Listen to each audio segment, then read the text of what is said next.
जी Nepal HD television अब तपाईं सँगसँगै।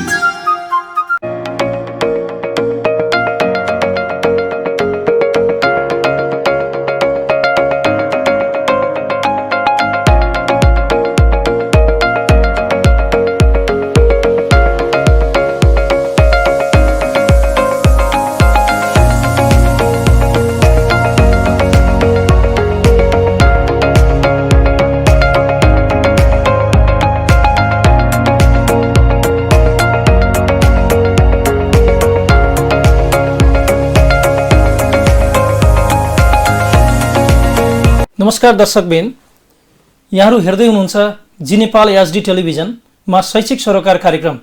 शिक्षामा भएका विविध गतिविधिहरू, शिक्षाका चुनौतीहरू अनि विभिन्न विद्यालय एवं कलेजमा भएका विविध गतिविधिहरूलाई हामी ल्याएर उपस्थित भएका छौँ। आजको यस श्रृङ्खलामा मसँग विगत 3 दशकभन्दा बढी शिक्षा क्षेत्रमै अनवरत रूपमा रहनुभएका र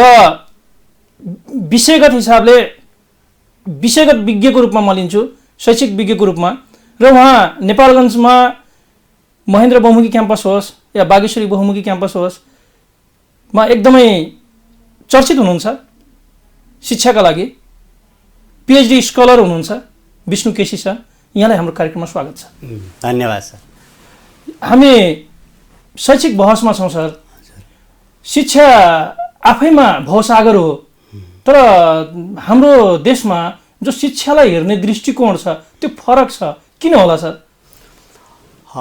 बडो राम्रो क्वेसन सोध्नुभयो। शिक्षा समाज विकासको महत्त्वपूर्ण पक्ष हो है। हामीले शिक्षा जीवनसँग गाँसिएको हुन्छ, शिक्षा समाजसँग गाँसिएको छ, शिक्षा सिङ्गो युगसँग गाँसिएको हुन्छ। त्यसैले हामीले बालबालिकालाई सानैदेखि शिक्षा प्रदान गर्ने अभिभावक लगायत राज्य सरकार निकायहरूको प्रमुख दायित्व हुने गर्छ। त्यसैले हामीले तमाम बालबालिकाको प्रतिभा क्षमता विकास गर्नको निम्ति शिक्षाको अत्यन्तै आवश्यकता र महत्त्व रहेको छ। सरको सुरुवाती दिन रुकुममा बितेछ। रुकुमको विकट ठाउँमा हुर्केर जन्मेर रुकुम जस्तो ठाउँमा अध्ययन गरेर एसएलसी पनि 2043 साल भनेपछि धेरै पहिले, र लगत्तै 2045 सालदेखि शिक्षण पेसामा लाग्नु भएको रहेछ। प्राथमिक, निम्न माध्यमिक, माध्यमिक, उच्च मावि हुँदै अहिले बहुमुखी क्याम्पसमा सर चाहिँ हुनुहुन्छ। त्यो जो अनुभव छ हजुरको, त्यो सुरुवाती अनुभव हामीलाई अलिकति सुनाइदिनुहोस् न। धन्यवाद। मैले प्राइमेरी लेभलदेखि मास्टर डिग्रीसम्म झनै कक्षा 1 देखि मास्टर डिग्रीका कक्षाहरू लिने जीवनमा जो अवसर मिल्यो, प्रत्येक कक्षाहरूमा जाने अवसर मिल्यो र प्रत्येक उमेर तहका बालबालिकालाई पढाउने अवसर मिल्यो। यसैले आफैलाई मैले आफै गौरवान्वित ठान्छु।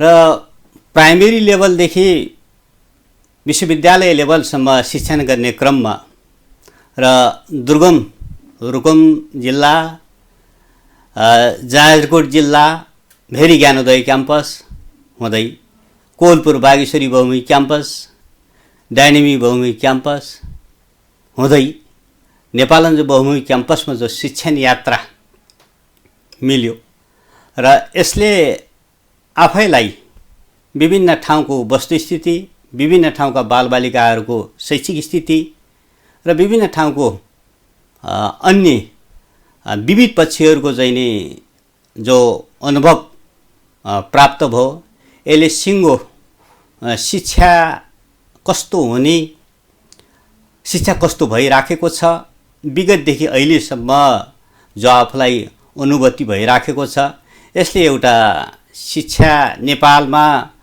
कस्तो हुनु पर्ला, कस्तो छ, यसले केही आफैलाई मार्गनिर्देशन गरेको जस्तो लाग्छ आफैलाई। जस्तो सरले त अब लामो अनुभव सुनाउनु भयो। 2045 देखि अहिलेसम्म अनवरत रूपमा यही शिक्षा क्षेत्रमै हुनुहुन्छ। सुरुवाती दिनमा जो हजुरले देख्नु भएको थियो त्यो पढाउने शैली अथवा त्यो जुन पुरानो मेथडहरू थिए र अहिलेको मेथडोलोजी टोटली चेन्ज छ, तर कतिको फरक देख्नु भएको छ सरले? यो सुरुको जो 44-45 सालतिर भन्नुहोस्, त्यति बेलाको शिक्षा र अहिलेको शिक्षामा धेरै फरक छ। मूलत त्यति बेलाको शिक्षा विद्यार्थीहरू निकै अनुशासित हुने गर्थे र टिचरले पनि आफैलाई टिचरलाई गौरवान्वित ठान्थे। शिक्षक पेसा भनेको ज्यादै महत्त्वपूर्ण पेसाको रूपमा लिने प्रचलन थियो र शिक्षण विधि पनि त्यति बेला शिष्य र गुरुको जस्तो सम्बन्धको अवस्था थियो। सिङ्गो विद्यालयको वातावरण अनुशासनमय, शान्तिमय त्यस्तो थियो र शिक्षकलाई हेर्ने दृष्टिकोण समाजको र विद्यार्थीहरूको पनि निकै उच्च खालको थियो, जसले गर्दा त्यति बेलाको पाठ्यक्रम अनुकूलको विद्यार्थीहरू उत्पादन हुन सक्थे र त्यति बेलाको पाठ्यक्रम अनुकूलकै जनशक्तिहरू तयार हुन्थ्यो र गुणस्तरयुक्त पनि प्राप्त हुन्थ्यो, जो अहिले हामीले समाजमा देख्छौँ। 7 कक्षा 8 कक्षा सामान्यतया एसएलसी गरेका पनि निकै विज्ञ, निकै उच्च चेतनाका समाजका चाहिने अग्रजहरू समाजलाई दिशानिर्देश गरेको अहिले हामीले जो अभिभावक पाइराखेका छौँ, त्यो त्यति बेलाको शिक्षाको उपज जस्तो लाग्छ मलाई। अनि यो जुन हाम्रो पाठ्यक्रम छ नि, यो जुन शैक्षिक नीति अब पाठ्यक्रम र विद्यार्थी अनुकूल अहिले जुन नयाँ युग नै भनौँ 21औं शताब्दीमा छौँ हामी, के पाठ्यक्रम त्यो विद्यार्थी अनुकूल छ त सर? बडो राम्रो क्वेसन सोध्नुभयो। अहिले नेपालमा विश्वविद्यालय स्तरमा पाठ्यक्रमले केही अपेक्षा गरेको छ, केही जनशक्तिको अपेक्षा गरेको छ, केही विद्यार्थीको गुणस्तरको अपेक्षा गरेको छ, केही विद्यार्थीको व्यवहारको अपेक्षा गरेको छ र यता अभिभावकले पनि आफ्ना बालबालिकाको गुणस्तरको अपेक्षा गरेका छन्, केही दक्षता क्षमताको अपेक्षा गरेका छन्। तर न त पाठ्यक्रम अनुकूलको, न त अभिभावक अनुकूलको, न त समाज अनुकूलको अहिले 21औं शताब्दीका बालकहरू तयार भएका छन्। यो निकै सोच्नीय विषय आइराखेको छ। अहिले हाम्रो विद्यालय लेभलमा पनि आत्मनिर्भर बन्न सक्ने, स्वाभिमानी बन्न सक्ने, देशभक्ति भावनाले युक्त हुन सक्ने, अग्रजहरूलाई माया प्रेम दिन सक्ने, आफ्नो जीवन आफै जिउन सक्ने पाठ्यक्रमले अपेक्षा गरेको छ। विश्वविद्यालयतिर हेर्नुहुन्छ भने राष्ट्रको लागि चाहिने जनशक्ति, जो विभिन्न मन्त्रालय, विभिन्न चाहिने कार्यालय, विभिन्न जिल्ला केन्द्रमा चाहिने जनशक्ति उत्पादन गर्ने जो लक्ष्य छ। अर्कोतिर हेर्ने हो भने अनुसन्धानमूलक जनशक्ति तयार गर्ने विश्वविद्यालयले जो लक्ष्य लिएको छ, सोही अनुसारका पाठ्यक्रमहरू तयार भएका छन्, सोही अनुसारका शिक्षा नीतिहरू पनि तयार भएका छन् र सोही अनुसारका विद्यार्थीहरू पनि शैक्षिक उपलब्धि हासिल गरिराखेका छन् र हाम्रो उत्तीर्ण प्रतिशत पनि त्यही अनुकूल हामी पाउँछौँ। तर बालकहरू अथवा विद्यार्थीहरूमा जुन प्रकारको व्यवहार, दक्षता, क्षमता, गुणस्तर हुनुपर्ने हो, त्यो बिस्तारै ह्रास उन्मुख भएको जस्तो आइराखेको छ। अहिले धेरै जसोको प्रतिक्रियाहरू त्यही रूपमा रहेको छ। यो बडो सोचनीय छ। यसलाई कसरी अगाडि बढाउने, पाठ्यक्रमले अपेक्षा गरेको, राज्यले अपेक्षा गरेको, अर्थात् तपाईँले सोधे जस्तै 21औं शताब्दीको मानव, 21औं शताब्दीको नागरिक कस्तो हुनुपर्ने, नेपालको मै पनि हाम्रा बालबालिकाहरू, हाम्रा विद्यार्थीहरू कस्तो हुनुपर्ने, के सोही अनुकूलको भएका छन् त? यो बडो प्रश्न चिन्हहरू आएको छ। यसको निम्ति सबै सरकारहरू गम्भीर भएर सोच्नुपर्ने आएको छ। मलाई त के लाग्छ भने पाठ्यक्रम राम्रो छ, शिक्षा नीति राम्रो छ, हाम्रा कलेज विश्वविद्यालयहरू पनि राम्रा छन्, भौतिक संरचनाहरू पनि राम्रा छन्, तर यसलाई कार्यान्वयन जुन पक्ष छ, इम्प्लिमेन्टेसन जुन प्रोसेस छ, यसमा गम्भीर हुनु, यसमा निकै वैज्ञानिक ढङ्गले यसलाई कार्यान्वयन गर्नुपर्ने जरुरी ठान्छु मलाई। अनि अब पाठ्यक्रम जस्तो विकास बोर्डले एउटा पाठ्यक्रम तयार त गर्छ, अब विज्ञहरूले नै बनाएको हो, तर अहिले अब जुन अहिलेको समय छ एउटा समस्या छ। ब्याचलर क्लियर गरेका छन्, अनि जो उनीहरूले ब्याचलरमा पढेका थिए त्यो पाठ्य जुन क्रम छ अथवा त्यो विषय छ त्यो सम्बन्धी त्यति ज्ञान नभएका, अथवा हामीले बजारमा हेऱ्यौँ भने त्यति उपलब्धिमूलक नदेखिनुको कारण के होला सर? यो अहिले टटकारो समस्या यही छ। हामी हेर्छौँ एसएलसी गरिसकेपछि एसएलसी पास भएको विद्यार्थी उभित्र हुनुपर्ने दक्षता, क्षमता, व्यवहारको थोरै ग्याप जस्तो देख्छौँ।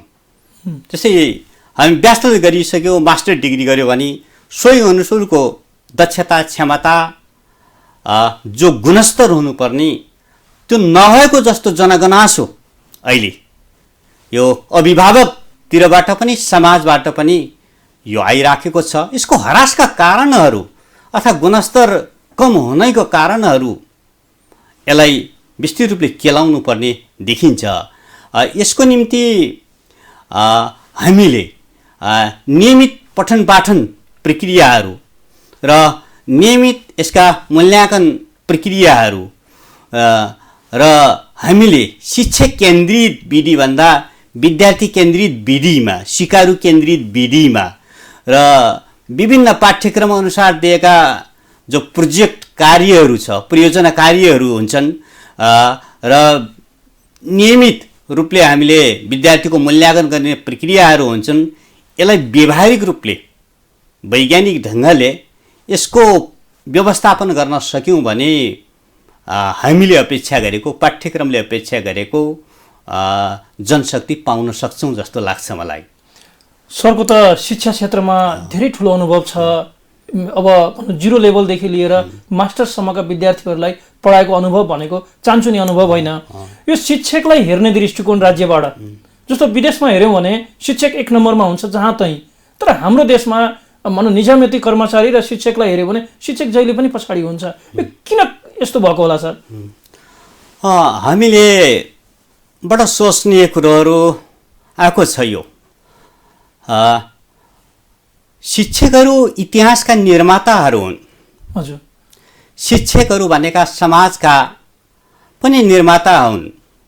शिक्षकहरू भनेका तमाम बालबालिकाको भविष्य निर्माता पनि हुन् र यसर्थ शिक्षक पेसा आफैमा सम्मानित पेसाको रूपमा विकसित राष्ट्रहरूमा हामी पाउँछौँ। तर हामीमा विडम्बना शिक्षक बन्न पहिलो रुचिको क्षेत्र बन्दैन। यो बडा समस्याको कुरो छ है, निकै समस्याको कुरो छ। किन यसरी शिक्षक बन्नको पहिलो रोजाइ बनेन?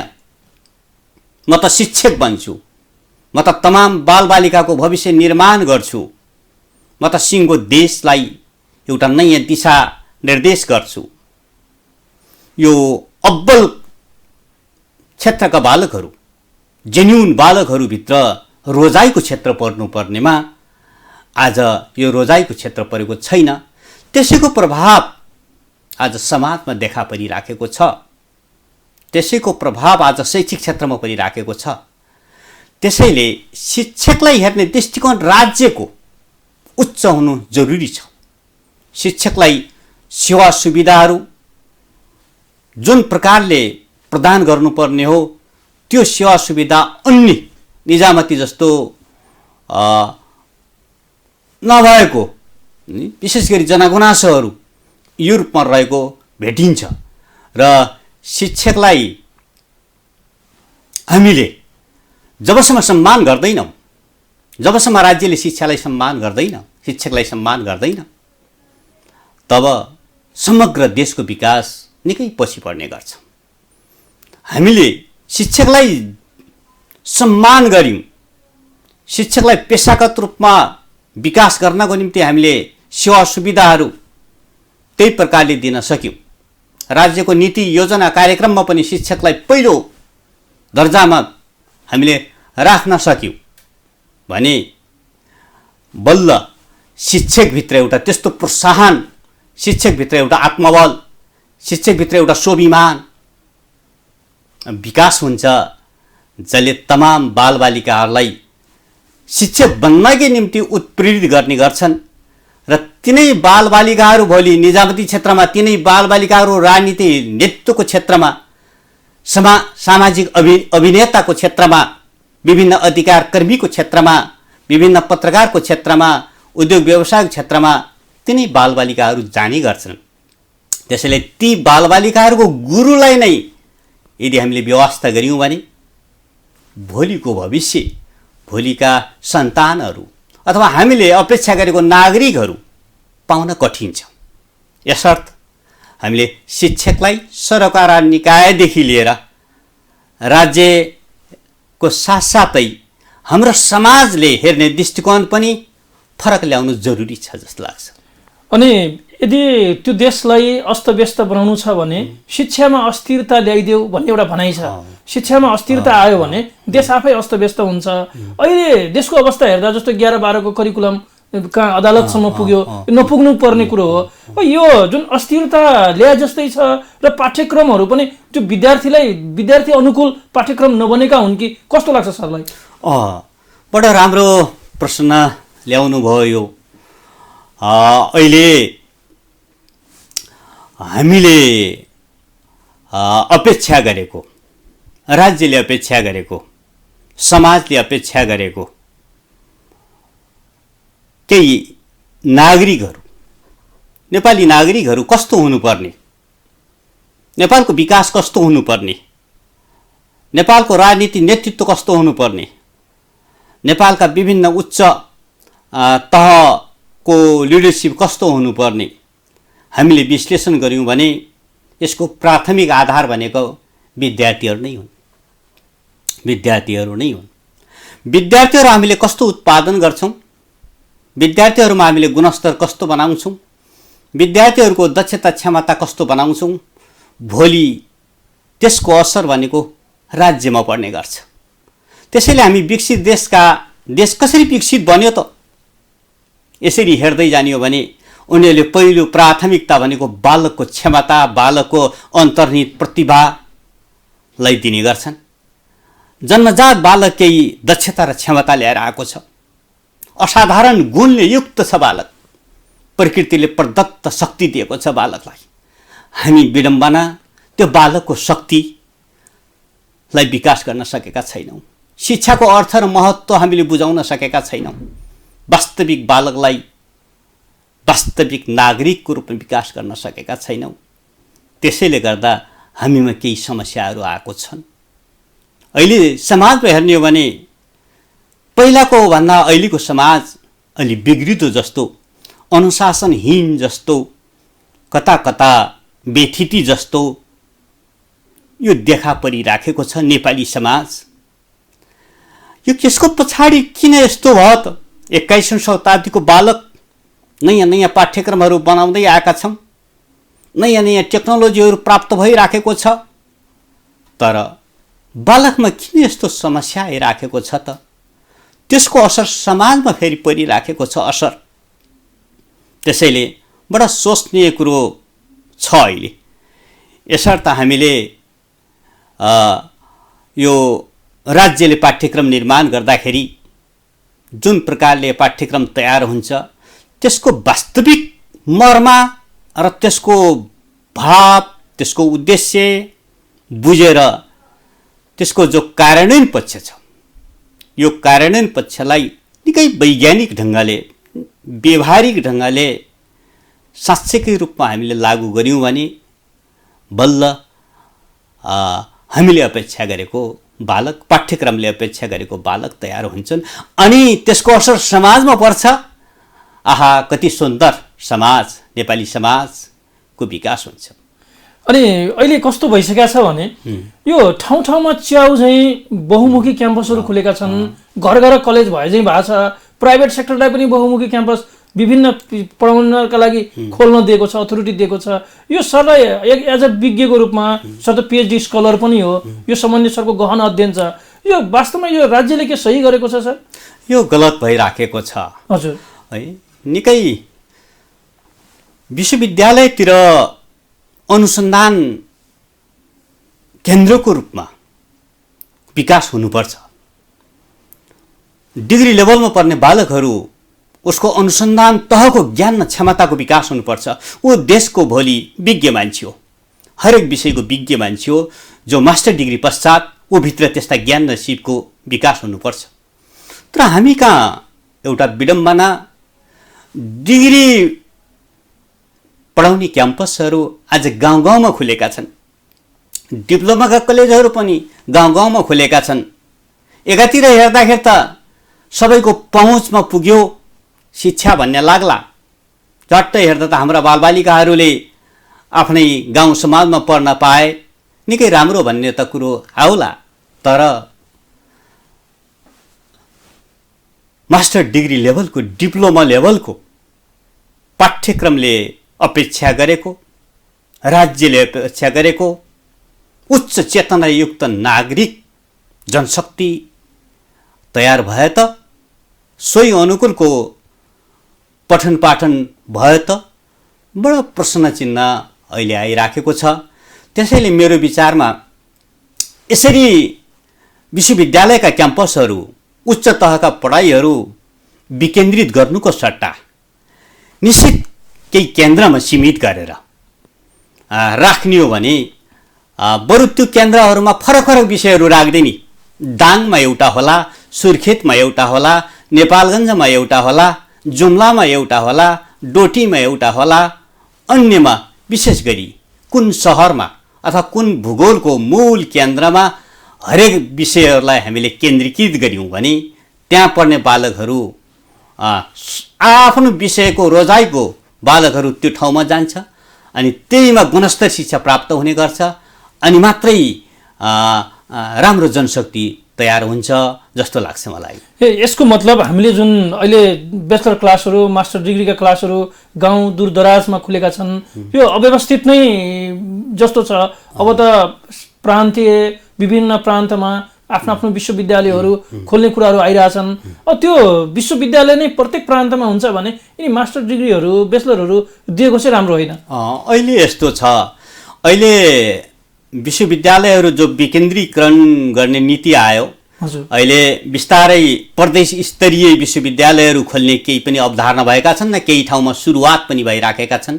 र त्रिभुवन विश्वविद्यालयभित्र पनि विश्वविद्यालय स्तरकै क्याम्पस विकास गर्ने भन्ने केही अवधारणाहरू पनि केही आइपुगेका छन्। यो निकै राम्रो पक्ष छ। देशभरि एउटै विश्वविद्यालयले धान्न नसकेको अवस्थामा यी विकेन्द्रीकरण हुनु राम्रो छ, निकै राम्रो छ। तर विकेन्द्रीकरणलाई गुणस्तरयुक्त कसरी बनाउने, यसको क्वालिटी कसरी प्रदान गर्ने, जनशक्ति नै हो है। यसको निम्ति हामीले निश्चित एउटा गुरु योजनाको आवश्यकता छ। हजुर, प्रत्येक प्रदेशमा विश्वविद्यालय, त्यसका आङ्गिक क्याम्पसहरू कतिवटा, त्यो आङ्गिक क्याम्पसभित्र पनि पठन पाठन हुने विधाहरू, सब्जेक्टहरू, कहाँ कुन कुन विषयहरूलाई प्राथमिकता दिने, प्राविधिक जनशक्ति होला, साधारणतिर होला, विभिन्न किसिमका त्यसका आफ्ना आफ्ना विधाहरू छ, संकायहरू छन्। त्यसलाई व्यवस्थित रूपले हामीले व्यवस्थापन गर्न सक्यौँ भने राम्रो हुन्छ। र एउटै विषय सबै ठाउँमा पठन पाठन हुने भयो, त्यसको अर्थ त्यति राम्रो गुणस्तर हुँदैन। अहिले हामी कहाँ ठुलो समस्या भनेको त्यही नै हो। जति पनि विश्वविद्यालयभित्र जो ग्रामीण इलाकामा खुलेका छन्, एउटै प्रकृतिका, एउटै विषय अन्तर्गत विषयहरू खुलेका छन्। त्यसले गर्दाखेरि त्यसलाई व्यवस्थापन गर्न बडो समस्या आएको छ। अब जुन शिक्षा विषय छ, अब विषय जुन छ त्यो चाहिँ बिस्तारै बिस्तारै यसमा चार्मिङ घट्दै गएको छ। अब +2 लेभल अहिले त विद्यालयमा गयो, त्यहाँ पनि शिक्षालाई हेर्ने दृष्टिकोण फरक भयो। सँगसँगै बिएड क्लासहरूमा पनि विद्यार्थीहरूको आकर्षण पनि कम हुँदै गएको छ। र जुन शिक्षा बिस्तारै यो फेज आउटै होला जस्तो देखिन्छ, यो किन होला सर? यो सुरुमा शिक्षा पढ्ने विद्यार्थीहरू निकै कम थियो। हजुर, सुरुमा जति बेला शिक्षाका क्याम्पसहरू पनि देशभरि सायद 7-8वटा मात्रै थिए होला। हजुर, त्यति बेला विद्यार्थी कम थियो र 81 शिक्षाको जनलहर निकै व्यापक आयो। धेरै ठाउँमा बिएड क्याम्पसहरू खुले, धेरै ठाउँमा +2 अन्तर्गत पनि शिक्षा विषय राखियो र विद्यार्थीहरू धेरै उत्पादनहरू भए र क्रमशः अहिले शिक्षा विषय कक्षा 11कै भर्ना हेर्नुभयो भने पनि कम देखिन्छ, बिएडतिर पनि कम देखिन्छ, एमएडतिर पनि कम देखिन्छ। एउटा त हामी कहाँ प्राविधिक धारका विषयहरू पनि, केही टेक्निकल विषयहरू पनि पहिला निकै सीमित थिए। हजुर, अहिले ती विकास भएको छ र बालबालिकाको चाहना र रुचि पनि केही फरक आएको छ, पहिलाको भन्दा केही फरक आएको छ र उनीहरूले आफ्नो क्षमता, दक्षता, आफ्नो रुचि जस्ता विषयहरू पनि बिस्तारै प्राथमिकता पाउँदै आएको अवस्था छ। यस अर्थमा अन्य विषयहरू पनि थपिँदै गएको परिप्रेक्ष्यमा शिक्षामा पढ्ने विद्यार्थीहरूको सङ्ख्या कम हुँदै गइरहेको छ। अब हामी कार्यक्रमको अन्तिममा छौँ। सरले दर्शकहरूलाई अथवा विद्यार्थी अथवा अभिभावकहरूलाई आफ्नो अन्तर्निहित केही कुराहरू छ भने राख्न सक्नुहुन्छ। धन्यवाद। अहिले सबैभन्दा महत्त्वपूर्ण पक्ष हामीले बालकको अन्तर्निहित क्षमता, हरेक बालकसँग प्रकृति प्रदत्त केही शक्ति ल्याएर आएको छ। बालकसँग केही निहित गुणहरू फरक प्रकृतिका छन्। एउटा बालक र अर्को बालकसँग मिल्दैन। हामीले ती बालकका अन्तर्निहित त्यस्ता प्रतिभाहरू, बालकभित्र रहेका त्यस्ता अन्तर्निहित गुणहरूको विकास गर्नलाई शिक्षा महत्त्वपूर्ण हुन्छ। अब मलाई त के लाग्छ, हरेक अभिभावकले, हरेक शिक्षा सरकारहरूले अथवा राज्यले नै बालकको क्षमता अनुकूलको, बालकको रुचि अनुकूलको, बालकको दक्षता अनुकूलको शिक्षा प्रदान गरौँ। हामीले अपेक्षा गरेको, राज्यले अपेक्षा गरेको आदर्श नागरिक, नेपाली उच्च चेतनाको नागरिक तयार गर्न सकिन्छ, मलाई यस्तो लाग्छ। आफ्नो व्यस्त समयका बावजुद पनि हाम्रो शैक्षिक सरोकार कार्यक्रममा आई आफ्ना विचारहरू राखिदिएकोमा यहाँलाई धेरै धेरै धन्यवाद। सरलाई पनि यो अवसर प्रदान गरिदिनुभएकोमा धन्यवाद। साथै यस टेलिभिजनलाई पनि म विशेष धन्यवाद दिन चाहन्छु। धन्यवाद। आदरणीय दर्शकबिन, आज हामीसँग विगत लामो समयदेखि शिक्षा क्षेत्रमा रहनुभएका PhD scholar Vishnu KC sir हुनुहुन्थ्यो। आज हामीले शिक्षासँगै विविध विषयवस्तुलाई उठान गऱ्यौँ। यसै गरी अर्को हप्ता विशेष व्यक्तित्व ल्याएर उपस्थित हुने बाचा गर्दै म हेमन्त काफले बिदा हुन्छु। नमस्कार।